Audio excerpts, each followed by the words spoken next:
Hey everybody, welcome back to Let's Play Okami.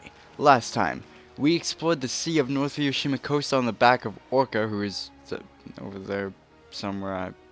It is.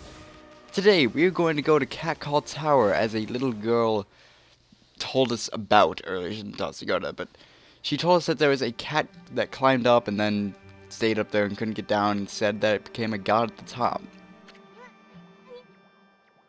Sounds like that annoying meow is coming from the top of this tower. Hey, look at those paw prints on the wall. Isn't that the mark of catwalk? It's one of the 13 celestial brush techniques. Wait, maybe that means... Well, we'll find out. But before we can actually find out what that means, we have a new enemy. These are the Poltergeist.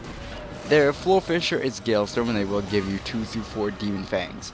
They're a pretty interesting enemy, being able to control the 3 elements, fire, wind, and the other element I can't remember right now. Oh no. fire element, fire, water, and lightning. I don't know, something like that. Ice and lightning. I can't remember right now for some reason. No, they're pretty interesting enemy. It's dead, but yeah, fun to fight. And 4 demon fangs. You got the most we could. Good. They're the kind of last type of wheel enemy. You okay there? That was weird. The kind of last type of wheel enemy to find, the Mark of Kabigami. Let's go ahead and read that, I suppose. I mean, sounds interesting. Kabigami, what? Travel guide? Yeah, okay. I always forget these menus and, like, exactly where things are in them. You may notice a symbol called the Mark of Kabigami on your travels. Remnants of the Kabigami's power lie within these arcane markings. Those blessed with divine power may walk up walls bearing the mark. Simply jump with the A button when near such a wall. Press the A button again to attach yourself to the wall. You can scale the wall to any height provided the mark is there. Yeah, okay, so that explains these marks. Basically, if you mash A when near a wall, press A when near a wall, with this Mark of Kabigami, you can scale it. Not exactly running or walking up the wall, more so jumping continuously up the same wall. Now you may be asking, how is this power used? Well, it's actually used in pretty interesting scenarios later on, but if you're wondering how it's used here, well, this is it. This is actually it. There's cats on the way up if you want to feed them for a little bit of praise. I don't really give that much, but if you want to feed them. Now, this is a thing in the game that I never look forward to. I don't think anyone looks forward to it, for good reason. This is all you're doing. Like, you have these little checkpoints along the way with those clouds that form, and you have the cats to feed. And actually, you do want to stop some of these platforms because some of them have chests, and there is one stray beat on here, and in general other chests. But it's just, it doesn't take too overly long to climb this thing.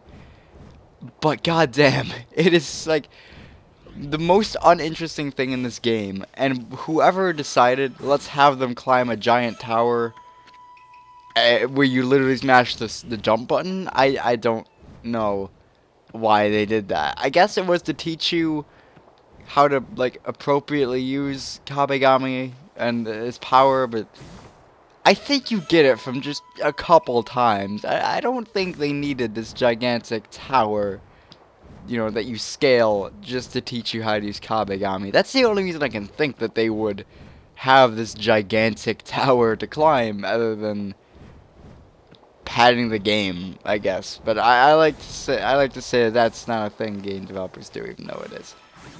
Anyway, not you can get some treasure on here at least. I mean, it's not completely worthless as like a thing in the game. It gets you treasure. Obviously, there's a stray bead while climbing up that I mentioned, but there's nothing to do. If you could just run up this, I think that would make this better. Actually, it would definitely make this better. Just being able to run up the wall instead of having to actually properly, I suppose, climb up it. Being able to run up the wall, one, that would be way more visually exciting. And two, way more faster also is a good way to say it. There's a stray bead, by the way. I don't know exactly on what, like, level of the tower it's on, but it's kind of up there. Kind of up at the tippy top. Not quite at the tippy top, but near the tippy top. As you're going up this, you will hear the meowing of that cat. Easton calls it annoying. I don't know, it's kind of cute. I don't mind it. But Christ. This power is, like, kind of cool. I actually really like it. But, God, the way they introduce it is so uninteresting. And I'm running out of things to talk about while climbing this. I suppose I can mention, I recently played Bayonetta. Because I received Bayonetta 2 and 1 for Christmas. Happy Christmas. Merry Christmas and Happy New Year, by the way. You're, okay, Happy Holidays, I suppose, because I don't celebrate Christmas. I was going to say if you don't celebrate New Year's, but, like, that's not just a thing you don't celebrate, so. I don't know. No, the New Year doesn't exist to me. I don't believe in New Year's. No New Year's for me. Anyway, fantastic game, really. Story didn't really make sense until, like, kind of late into the game, honestly, and I kind of wish they'd remedied that, but it really wasn't that big of a deal. Gameplay was fun, story was good once it, actually flushed out, and graphics were great for, when was that game released? 2000, I want to say 2011, around there? I don't know the release date of Bayonetta, but it looked great. Soundtrack was great. Didn't stick my head as much as I would like, but it was a great game. I would suggest it. And, I mean, you might as well get it for the Wii U now if you own one, because it comes with Bayonetta 1 and 2. So, right after you beat Bayonetta 1, you can beat Bayonetta 2. I haven't gotten to Bayonetta 2 yet, but I'll do that. Anyway, this Catcall climbed up here all by itself. Sure, there could be anything to eat all the way up here. Well, luckily, we have fish feed bags. If you don't have fish feed bags, have fun climbing Catcall Tower again. Well, actually, no. There was a mermaid spring up here. If you do so wish to get to the top of Catcall Tower, or if you don't have fish feed bags, at least they do that. Why they made the climb long in the first place, I don't know. But at least you can get back up fairly easily after the first climb.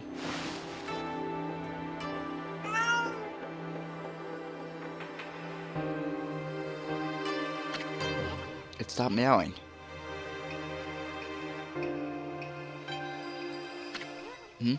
A constellation. Here? If you can't guess what power we'll be getting from this. We just used it quite a lot. I guess Power Slash, we used Power Slash quite a bit, in the entire game. I think the marks are there. I can't really tell with the way wow, I got it? Okay, good.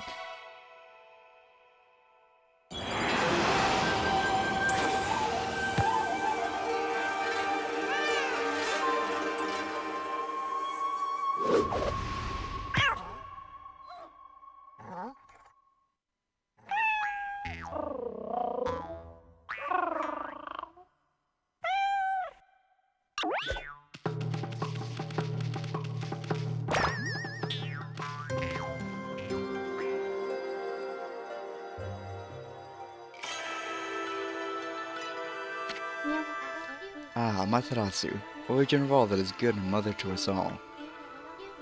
The swirling whirlpool of evil below has driven me to this height. From this perch, I observe the world below and its descent.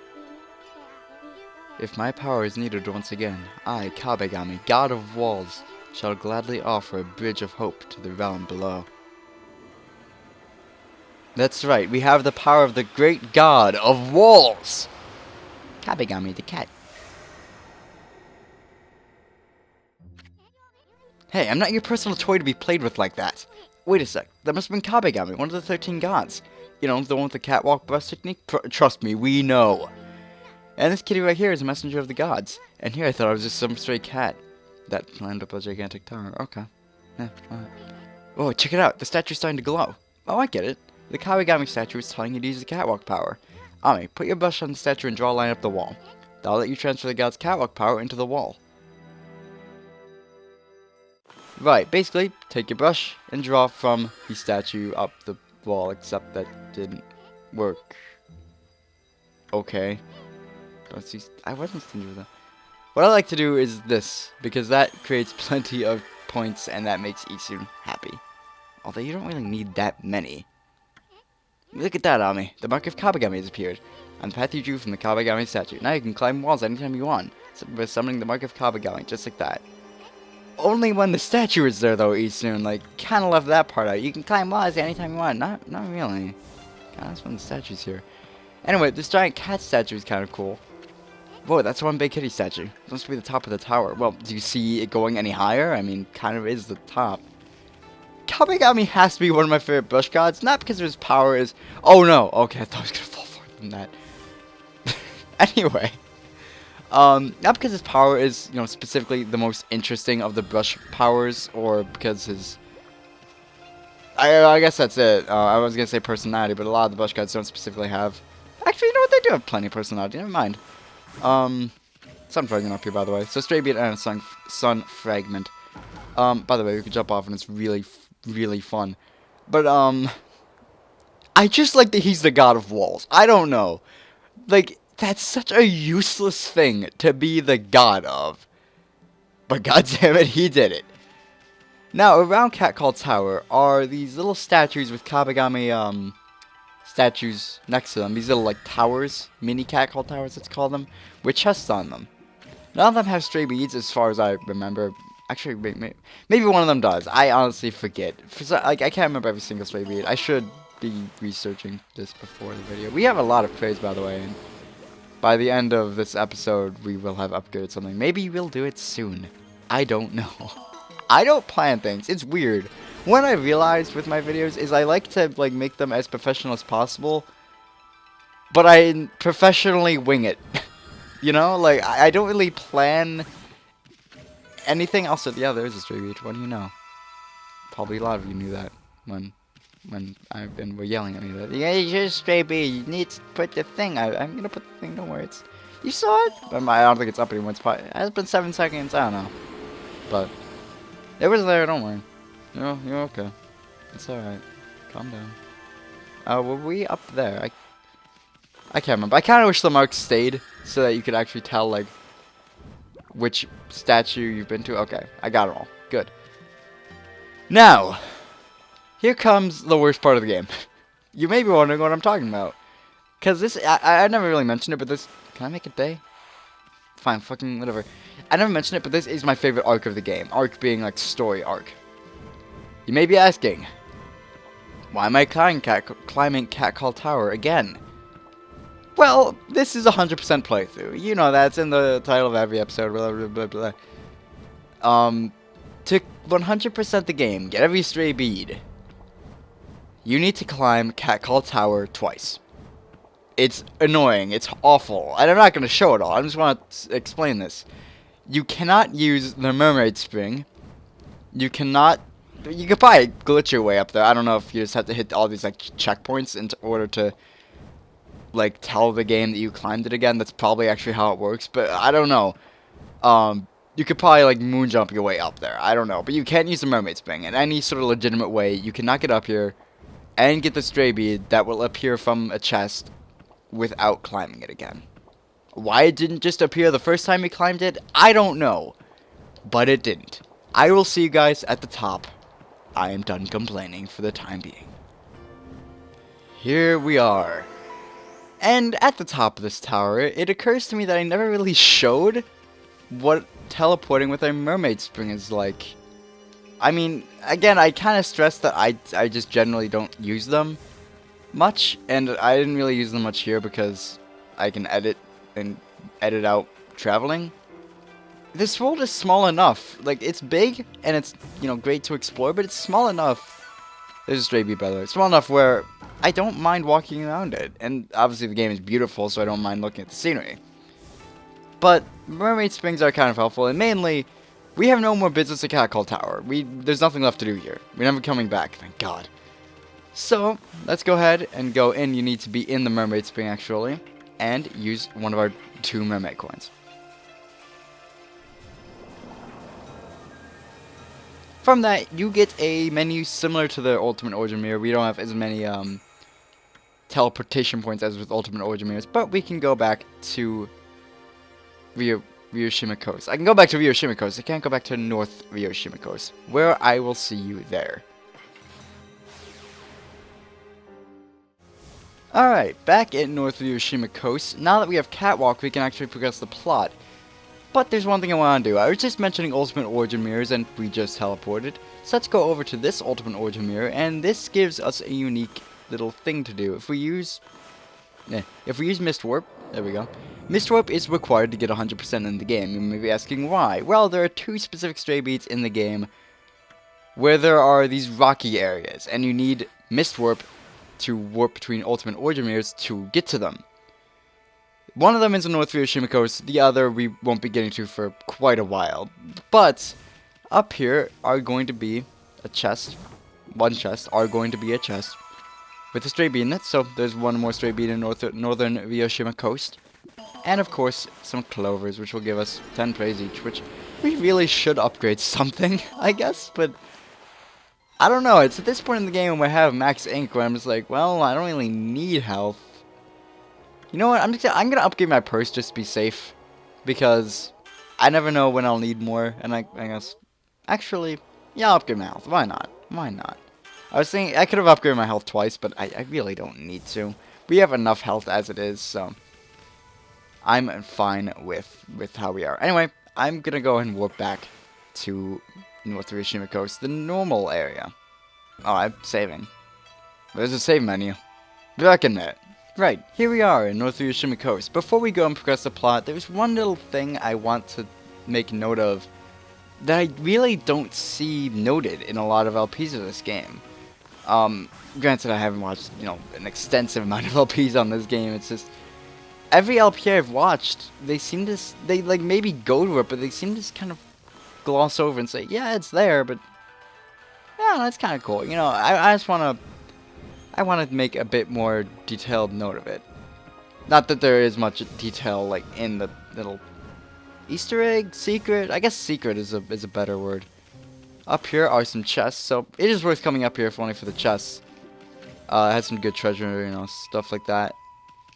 So let's go ahead and open them before we inspect this thing here. There is unfortunately no sun fragment stray bead up here, so it's not like you have to come here. And I kind of wish it was, because I don't know, I like this area. Because if we go here, must be the grave of a traveler or something. I mean, why else would it be all the way out here? This is never expanded upon. It's kind of upsetting to me, because I wish we could have found out who this grave belonged to throughout the game. As far as I know, as far as I've gathered throughout all the characters in the game, you never find out who that grave belongs to. You never find out who died there. It's kind of a nice little thing that they have. I lied. I was going to say we were going to progress the plot after that. No, we're not. I'm sorry. We are going to progress the plot a little bit. No, we're not. We're not going to progress the plot. Actually, no, we won't. This is a side quest episode along with Catcall Tower. I guess Catcall Tower itself did progress the plot, so you know what? We did progress the plot. We did good today. Cutting down this rock now that we have Power Slash 2, which we also got in the last episode. We can cut down that rock and get this clover. That's what it's called. I was about to call it a cherry blossom. No. It's not a cherry blossom at all. Last episode, we caught a marlin for this chef. Ume? No, his name isn't Umi. I was close. Ume is the name of a dog. Kokari's dog. That awful water dragon that scared off all the fish in the sea. But just look at the size of this marlin. I need juicy fruits of the sea to show what I can do. Only the freshest will do. Now that I finally got my hands on some fine ingredients, it's time to sharpen up my knives and my skills again. Seeing as you're here, doggy, why don't you just stay and watch? It's not often I get a fish as good as this one, and not often you'll get to see knife skills like mine up close. Enough chit-chat, there's no time to lose. This freshness can't go to waste. It'd be an insult to the fish. Stand back, doggy. The great chef Umi is about to unleash his Cyclone slice.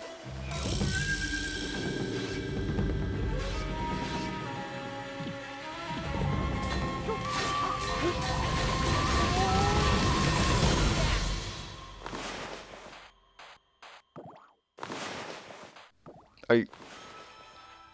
There we go.